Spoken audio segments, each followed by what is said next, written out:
In this module, you'll be presented with content pertaining to Design Question 6 from Domain 1 of Marzano's Instructional Framework. Design Question 6, or DQ6, is establishing rules and procedures. The desired effect of DQ6 is students understand classroom rules and procedures, move easily about the classroom, and have easy access to materials. Remember, the desired effect is the intended outcome of an implemented strategy. Here you can see the lesson segment involving routine events. Within this segment are two design questions, DQ1 and DQ6. Focusing on DQ6, there are two categories of strategies, or in other words, two elements. Element 4, establishing classroom routines, and Element 5, organizing the physical layout of the classroom. In review, our course learning goal is that you'll be able to develop an in-depth understanding of the intentional design of Marzano's Instructional Framework and be able to design and implement a learning experience that includes all components of design questions 1, 6, and 2. The module learning goal is that you'll be able to create, implement, and maintain classroom rules and procedures which are reinforced with the intentional physical layout of the classroom. A check for understanding. Take a moment to think about and answer this question. Which design question pertains to communicating clear learning goals? Yep, you're right. Design question 1. A way to think about Design Question 6 is to reference it as the foundation of classroom management. This question deals with the design and implementation of classroom rules and procedures, as well as the physical layout of the classroom. Regardless of how well-behaved students in a given class might be, they still need rules and procedures. Without them, teaching and consequently learning is inhibited. Design Question 6 is a staple of classroom management. Classroom management refers to all of the things a teacher does to organize students, space, time, and materials so student learning can take place.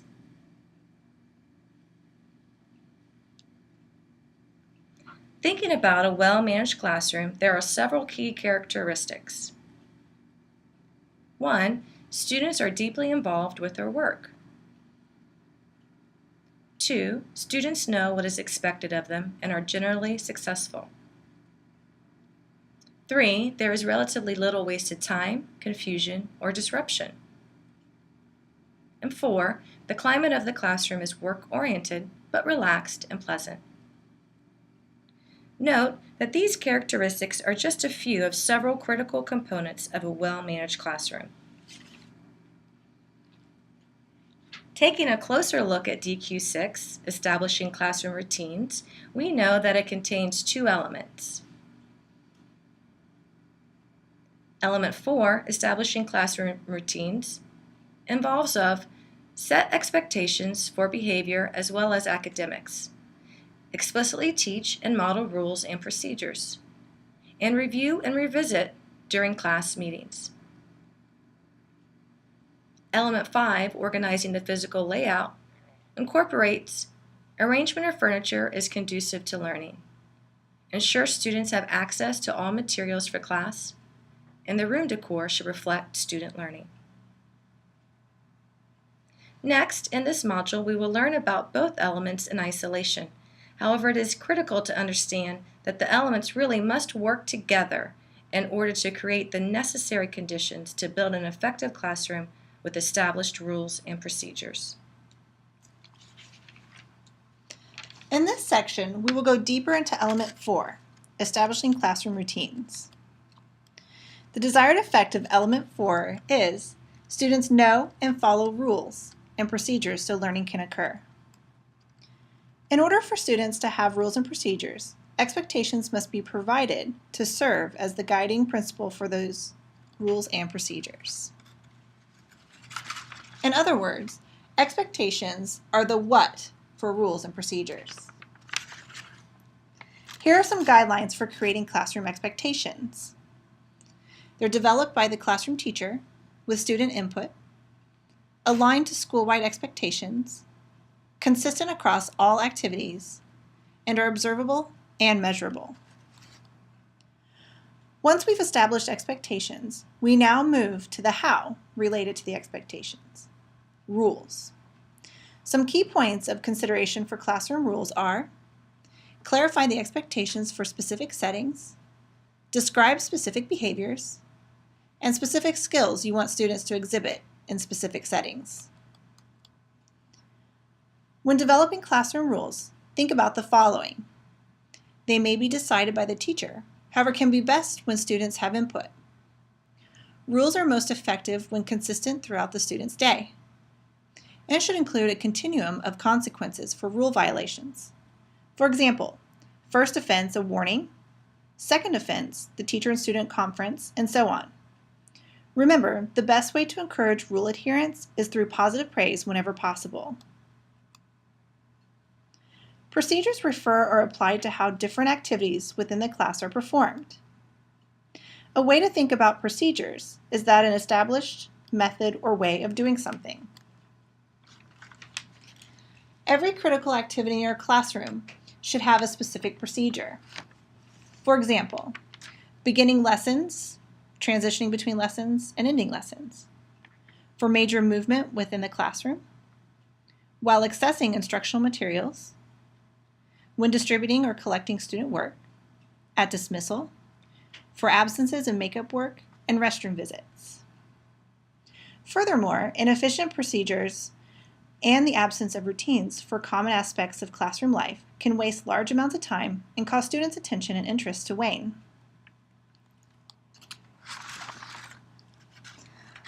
Although the terms are sometimes used interchangeably, rules and procedures have some important differences. Both refer to stated expectations regarding classroom behavior. However, a rule identifies general expectations, and a procedure communicates expectations for specific classroom behaviors and activities. Take a moment to read the differences between rules and procedures, illustrated on the table.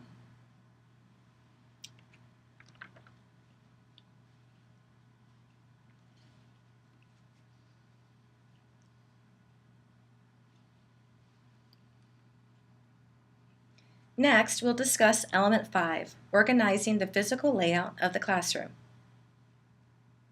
The desired effect is students are able to focus on learning, move freely throughout the classroom, access all materials, and examples of students' work is visible. When arranging your classroom, there are 3 considerations. First, visual access. Can you see, make eye contact with each student? Can students easily see the board, screen, or display? Second, physical access. Can you easily reach each student? Can you easily reach your materials? Can students, including those with special needs, easily reach needed materials? Third, minimal distractions. What will compete for students' attention? Before arranging your room, it is advised to sketch out your possible classroom layout. When picturing your classroom design, there are 6 types of areas to consider. 1. Prepare floor space. Make sure you have the correct number of desks and chairs needed for your students. Second, prepare the work area. Arrange work areas so you can easily monitor students and keep traffic areas clear. Third, prepare the teacher area. Ensure this area is in relative proximity with clear visual access to all students. Fourth, prepare the wall space. Display expectations, procedures, learning goals, and student work in prominent places. Fifth, prepare student resource areas for students to acquire the resources they will need for learning. And 6, prepare the student area. Plan areas for student belongings. A main takeaway in understanding the elements of Design Question 6 is that they help ensure a safe and orderly and predictable classroom, which fosters student success.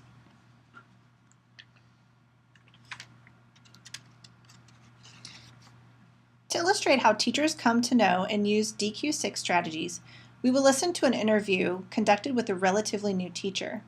Adam Stoll is a teacher at Wiregrass Ranch High School. So Adam, through observing veteran teachers, what strategies of DQ6 did you see? Well, observing some of the more veteran teachers, it was great to see kind of how strongly they implemented their rules and procedures. For example, the kids knew where to get paper from, the kids understood what to do when the bell rang, the students understood what to do as they were leaving, so there were all kinds of procedures in place that kind of made the class flow a lot easier. And being on my first year, I've kind of felt some of the pain firsthand of things that I haven't done to kind of implement these rules and procedures, and things that I've kind of taken for granted that I thought would get done. We've had a lot of difficulty doing things like starting class in an efficient manner, or ending class up to the.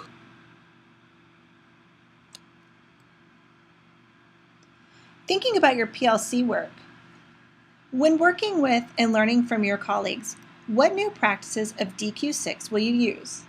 Your classroom. Personally, the things that I thought were the strongest and the biggest difference between the class I was in and classes that my own classes sometimes have been the coming in and coming out procedures. I've done a good job always having work for them to do as soon as class comes in, but I don't think I necessarily did a good enough job prepping them on how to start right away, and the importance of not wasting time during the class. I was also impressed that we didn't have any issues. Students were able to walk around the room and get things without necessarily causing a ruckus, because they knew what they were doing and where they were going, and what was acceptable and what wasn't. So they just when they had to throw something away, they just threw something away, as opposed to basketball shooting it from 15 feet away. I think those are great strategies too. So, reflecting on your experience this year, do you plan on making any changes for next school year? Well, yeah. Oh, absolutely. In fact, I can't wait kind of to get started and really have a fresh class to kind of mold and really just hit these things hard for 2 weeks. I think this year I knew they were important, and I spent a day or so going over them, and the kids were kind of shy and quiet on the first day, and they seemed to understand the procedures, but I don't think I made it clear enough and concrete enough kind of what the expectations are, what the consequences are if you don't get straight to your work. I want to kind of eliminate some ambiguity about things like where to put papers, where to go for certain things that happen. Really just go over all this stuff in more detail and stronger at the start of next year.